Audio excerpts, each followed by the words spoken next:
ಆದರೆ ನಾನು ಅಂದ್ಕೊಂಡು ಹಾಗೆ ಇವಳಿಲ್ಲ.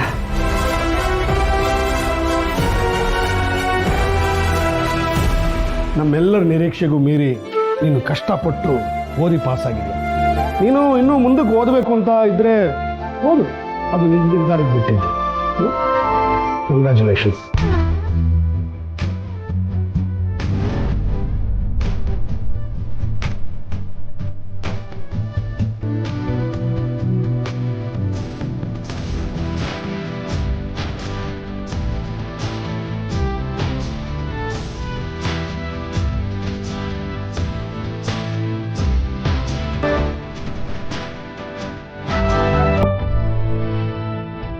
ಥ್ಯಾಂಕ್ ಯು ಅಪ್ಪ. ಗುಡ್.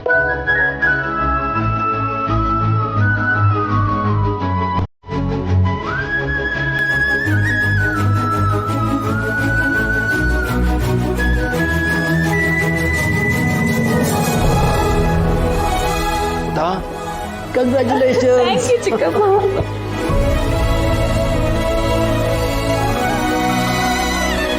ಕಂಗ್ರ್ಯಾಚುಲೇಷನ್ಸ್ ಅಕ್ಕ. Thank you Pinki.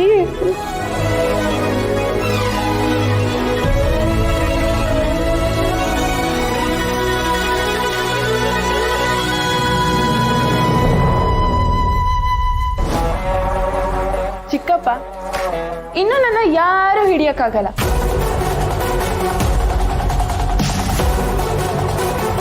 ಹಿಡಿಯೋದೇನಿದ್ರು ಇನ್ಮೇಲೆ ನನ್ನ ಕೆಲಸ.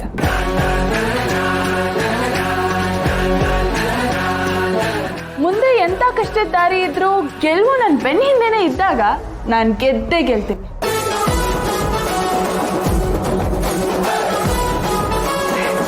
ನನ್ನ ಗೆಲುವು ಇಲ್ಲಿಂದ ಶುರುವಾಗುತ್ತೆ.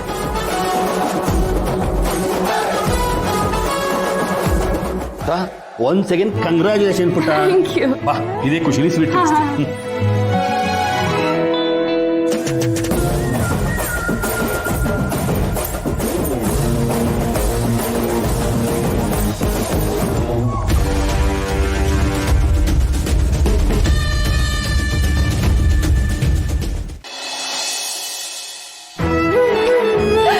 ಸುಬ್ಬು ಅಂತೂ ಒಬ್ಬ ಖುಷಿ ಪಟ್ಬಿಟ್ರು. ಇತ್ತೀಚೆಗಂತೂ ನಾನು ಎಷ್ಟು ಅದೃಷ್ಟವಂತೆ ಅಂತ ನನಗನ್ನಿಸ್ತಿದೆ ಗೊತ್ತಾ. ನನಗಿನ್ನೇನ್ ಬೇಕು ಸುಬ್ಬು, ನಾನು ಆಸೆ ಪಟ್ಟಿದ್ದೆಲ್ಲ ನನಗೆ ಸಿಗ್ತಿದೆ. ಆದ್ರೆ ಒಂದನ್ ಬಿಟ್ಟು. ಏನು ಮೇಡಮ್ ಅದು? ನೀನೇ. ನಾನಾ? ನೀನೇ ಗೆಸ್ ಮಾಡು ಏನಿರಬಹುದು ಅಂತ ಹೇಳಕ್ ಬಂದೆ. ಗೆಸ್ ಮಾಡು ಏನಿರ್ಬೋದು ಅಂತ. ನಾನು ಗೆಸ್ ಮಾಡ್ಬೇಕಾ? ಸುಬ್ಬು ಒಂದ್ ನಿಮಿಷ, ಗಾಡಿ ಹುಷಾರಾಗಿ ಓಡಿಸು. ಸರಿ ಮೇಡಮ್. ಸುಬ್ಬು, ಹಾಂ ಹೆಲ್ಮೆಟ್ ಹಾಕೊಂಡು ಹೋಗು. ಆಯ್ತು ಮೇಡಮ್. ಸುಬ್ಬು, ಮನೆಗೆ ಹೋದ್ಮೇಲೆ ರೀಚ್ ಆದೆ ಅಂತ ಮೆಸೇಜ್ ಮಾಡು. ಮಾಡ್ತೀನಿ ಮೇಡಮ್. ಸುಬ್ಬು ಸುಬ್ಬು. ಏನು ಮೇಡಮ್? ಏನಿಲ್ಲ, ಜೋಪಾನ. ಆಯ್ತು ಮೇಡಮ್.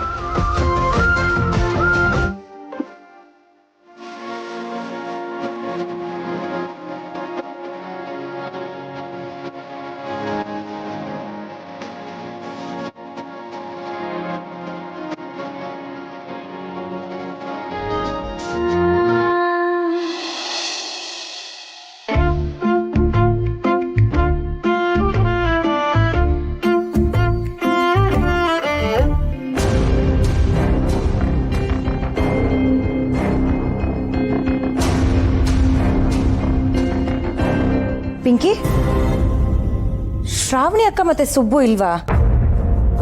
ನೀನು ಅವ್ರ ಜೊತೆ ಆಟ ಆಡ್ತೀನಿ ಅಂತ ಹೋಗಿದ್ದೆ ತಾನೆ? ವಾಪಸ್ ಬಂದ್ಬಿಟ್ಟಿದ್ಯಾ?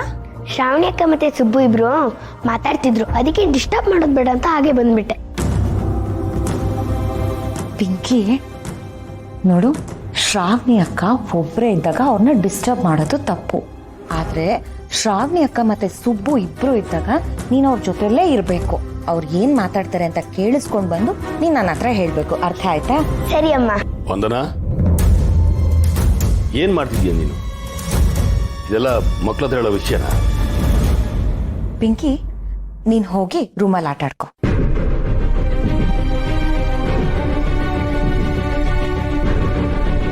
ಮಕ್ಳ ಹತ್ರ ಹೇಳೋದ್ರಲ್ಲಿ ಏನು ತಪ್ಪಿದೆ? ಹಾಗೊಂದು ವೇಳೆ ಅದನ್ನ ತಪ್ಪಂತಾನೆ ಅಂದ್ಕೊಳ್ಳಿ. ನಾನು ಆ ತಪ್ಪು ಮಾಡ್ತಿರೋದು ಮುಂದೆ ಆಗೋ ದೊಡ್ಡ ತಪ್ಪನ್ನ ತಡೆಯೋದಕ್ಕೋಸ್ಕರ. ನಾನು ಒಂದು ಹೆಣ್ಣಾಗಿ ಹೇಳ್ತಿದ್ದೀನಿ, ನಮ್ಮ ಶ್ರಾವಣಿ ಮನ್ಸಲ್ಲಿ ಸುಬ್ಬು ಇದ್ದಾನೆ.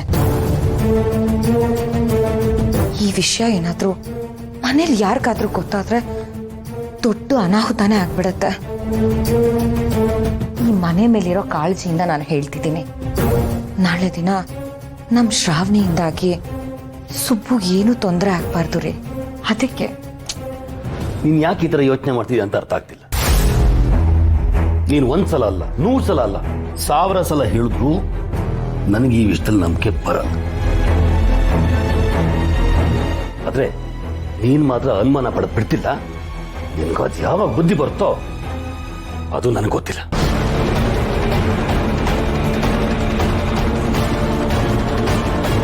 ಈಗ ನನ್ನ ಮಾತಲ್ಲಿ ನಂಬಿಕೆ ಬರಲ್ಲ, ಆದ್ರೆ ಮುಂದೆ ಒಂದಿನ ಏನಾದ್ರೂ ದೊಡ್ಡ ಅನಾಹುತ ಆಗತ್ತೆ ನೋಡಿ, ಆವಾಗ ನಿಮ್ಗೆ ಅರ್ಥ ಆಗತ್ತೆ.